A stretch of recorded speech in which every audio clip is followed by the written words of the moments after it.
Dag the Agus Fulcha. Hi, hello, and welcome. It is John O'Sullivan and Lora O'Brien from the Irish Pagan School. And this is the continuance of our Ask Us Anything. It's an intention that we're going to try and more available to kind of answer those questions and engage with our community as best we can on a regular enough basis. And so that's what we're here for. There's been a great response to our first episode. It is in the podcast previously. It's also up on the YouTube, Irish Pagan School on YouTube if you're looking for it. So yeah, we had a great responses on the comments there for that. And yeah, we picked out a question, which it's a couple of questions, and this one comes from Mexico. Someone who goes by the name Moni Ruiz, I believe.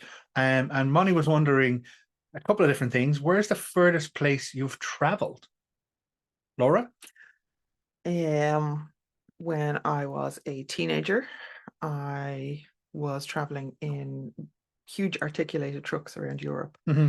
And I traveled as far as Poland, up around the Black Forest.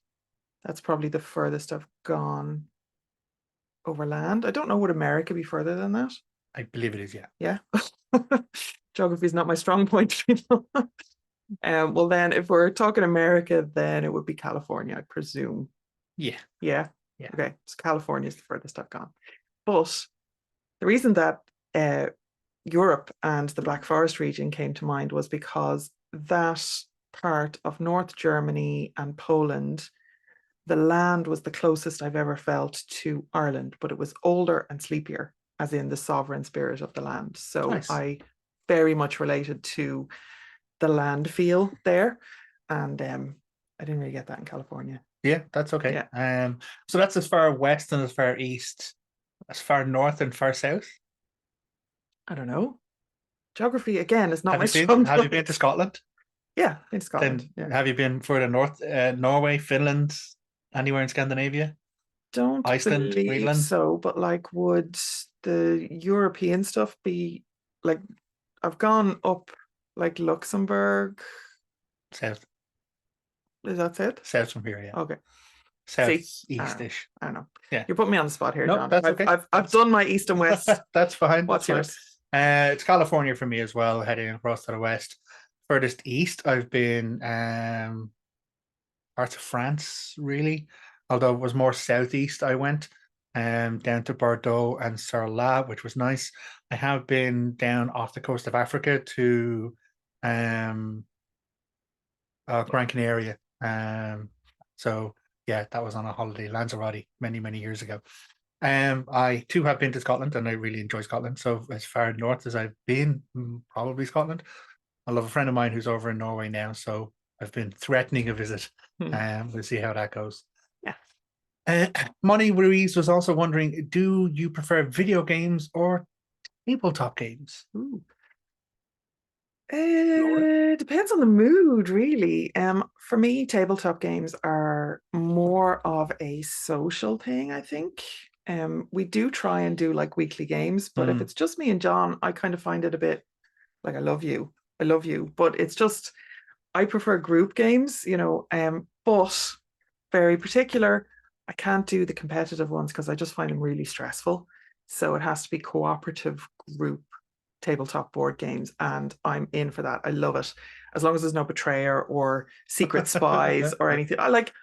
Why would you stress yourself unnecessarily? I just do not understand. So my brain just, I know that these are my trauma responses. I'm aware of why this is, but tabletop games that are cooperative, especially if there's like a survival element or a world building element, I absolutely love that. Yeah. The computer games, again, for similar reasons, I can't play computer games where things are attacking me.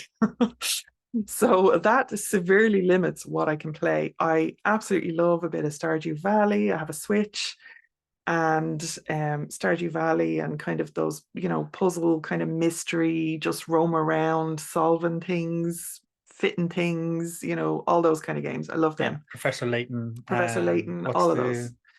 There's a studio that does a whole lot of puzzle games, and it's like you're given the mystery object ones. Yeah, and you're given a picture, and you have to find them within it.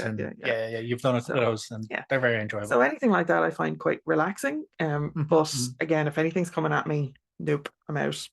I just literally lose control of my fingers. Like I just can't. My body goes into fight or flight, and I don't have the childhood training to disengage from that. I can disengage if it's in books or TV. I don't really do scary movies either, but Yeah. my brain cannot tell the difference between genuine attack and video game attack. Yeah, well, but the world of gaming, video gaming, has changed radically in our lifetime. First console that came into my house in the late 80s was an Atari 2500. So there was 2600. 2500. 500. Yeah, we had the old black and brown trim clunky thing with the big mad switches. Okay. We then got a 2600 later on, but it was that kind of large cartridges and block kind of games. So that was entertaining. We did have all So those in my house. My brothers got them. We had a yeah, Super Mario SNES as well. And yeah, that was supposed to be between me and my brother, and I just never really got a look in. So yeah. As for me, board games or video games, I'm a gamer. I do classify myself as a gamer, and I enjoy all games. I'm here to play and interact. But if I was pushed between, like, playing a game on my own or playing a game with friends, I will always choose a game with friends. It is that kind of social setting, and that is a preference. So yeah, we do have many games in the house, board games that we play together. Some of the favorites are Dead of Winter, which is a zombie survival kind of game. Marvel Legacy, which is a deck building kind of game where it's us against the game. Legends. Legends. Legendary. Sorry, that was it. We got a gift not so long ago of the Sherlock Holmes ones. Baker Street. Yeah, that's so good. 221B Baker Street, where you play as Holmes going around trying to collect the clues in London. Thanks, Max. So really good game. So yeah, we definitely do, because it's about spending time and having fun at the end of the day. And agreed, if the game isn't actually fun, if everyone isn't actually having fun, then is it actually fun at all? So yeah. Yeah, and one of the board games that I will just play, and I think you can play it on your own. I've never played it on my own, but I will absolutely play with 2 people or 3 people or 4 people. 3 people is hard mode, is Terry Pratchett's Witches.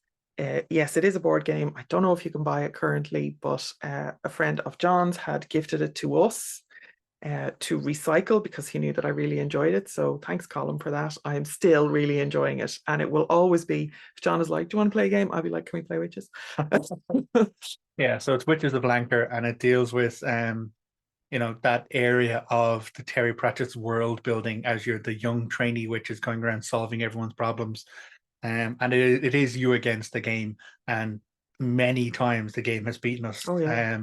There's huge replayability, and it's a very, very fun and entertaining game. Especially if you're a Terry Pratchett fan. You don't even have to be a specific major Witches fan, just even a Terry Pratchett fan. So yeah, but it's about that fun kind of times and spending those kind of times together, and we're conversationalists with each other. Like there's this. If we're having quiet time together, it's because we're choosing quiet time together. If not, there's always something chatting about. But sometimes it's nice to just get around the table and kind of roll a few dice, play a few board games. Also, yes, I am a role play gamer for many, many years. I did, in fact, roll way back when in the Advanced Dungeons and Dragons era of D&D. So I have seen many editions of that kind of fun and games over time, and even run a few games myself in the past. So yeah, it is about. I'm really enjoying playing D&D every week as well. Yeah. I'm later to it, and it's kind of it has been a little bit hit and miss for me in the past, because I just can't engage because I've been too stressed or burnt out or whatever. But we're in a game currently, and I'm really enjoying it. So thanks, lads. And when you get the right kind of table, when you get the right kind of crew of people, that's what it's about at the end of the day. That's what makes you want to turn up. Yeah, I don't think that the people that I've played with previously are the wrong kind of people, just to be clear. No, absolutely not. It's just that I'm in a more relaxed space when this game happened to come up. So yeah. It just hit right, So yep. And if anyone is wondering what kind of classes we play, maybe throw that in the comments. We'll see who guesses we'll the classes. Yeah.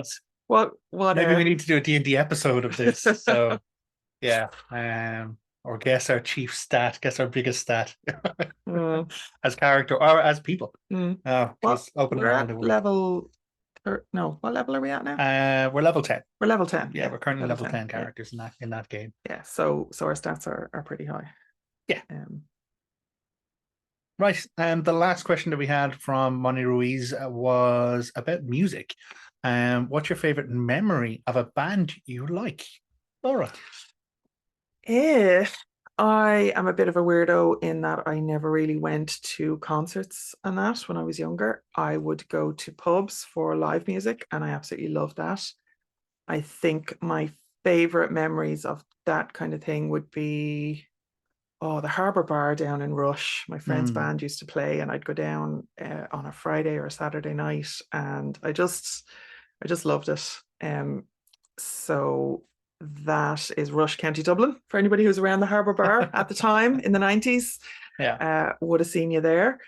And also then it was just after I'd had my first kid, and my cousin Catherine invited me to the Olympia, and we went to see actually a friend's band, the Glam Tarts, and that was really good. It was really kind of cheesy, like covers, kind of like they were like Kiss glam rock kind of style. Yeah.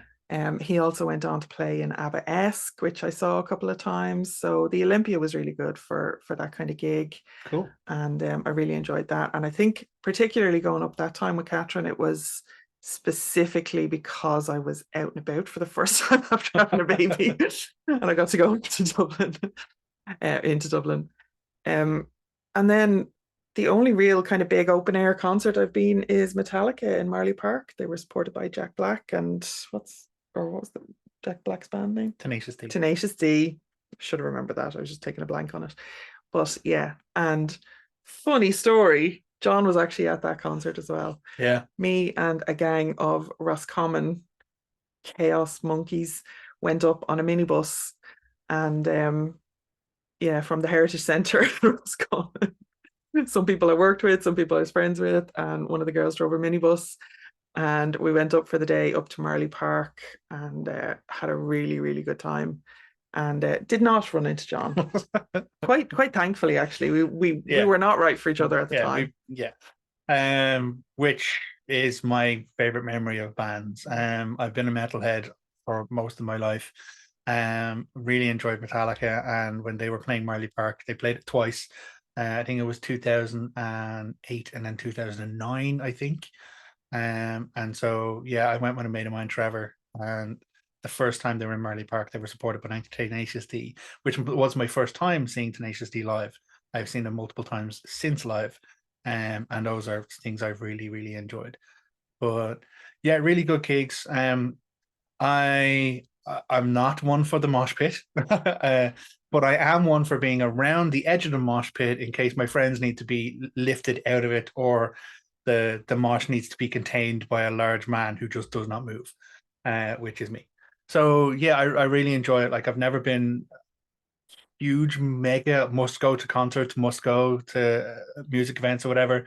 It is about who I'm with and our connection to the tunes. So yeah, I think those are my fondest memories. And as Laura said, it's probably a good thing. This is in the before times, before John and Laura. It's probably a good thing we didn't meet each other in Marley Park then, because we had some more growing to do to become who we will be, to form into this amazing power couple that we are now. Power couple. Yeah. Power couple with power ballads. Power couple. I was not aware we were a power couple, but clearly other people are of the opinion that we're a power couple, okay. And I accept that is. Well, there is another question about how does the Dagda and the Morrigan come true in our relationship or something like that. So maybe we'll get to that next week. Comment below if you want to see that. That's the ultimate power couple, the Dagda and the Morrigan, and we're not that. So doesn't mean we're not a power couple. No. But look, if you're interested in what we do at the Irish Pagan School, we have a bunch of free resources, like a year's worth of free content that you can just hit something every single day and learn away at your own pace. So you can go to irishpagan.school/free. There's any amount of stuff to choose from, and you'll definitely find something that's of interest to you. People were asking about our You can't really see, it's a bit faded now, but it says Bive Vibes, and there is a quite faded raven on the bottom, but this is eel and otter merch, so there's links to all that below as well.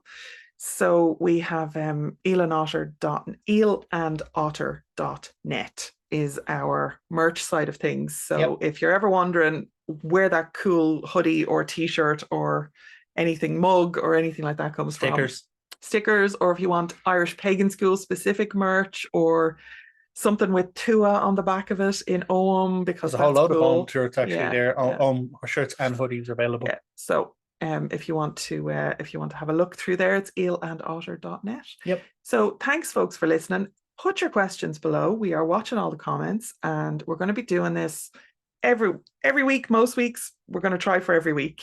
We're going to be answering slightly more personal questions on this side of things. There is a few kind of teachy ones, but we're going to try and stay away from the teachy stuff on this particular playlist podcast. But if you do have a particular question, it doesn't mean it's going to get ignored. It might go into resources. We might respond to it if we've already done the resources on it. But it is just trying to kind of steer the conversation and the narrative around where things are going. Yeah. So yeah, I think that's how we will see it there for today. Thank you very much from Mexico for the questions, and look after yourselves. Take care, and until the next time, slán. Slán.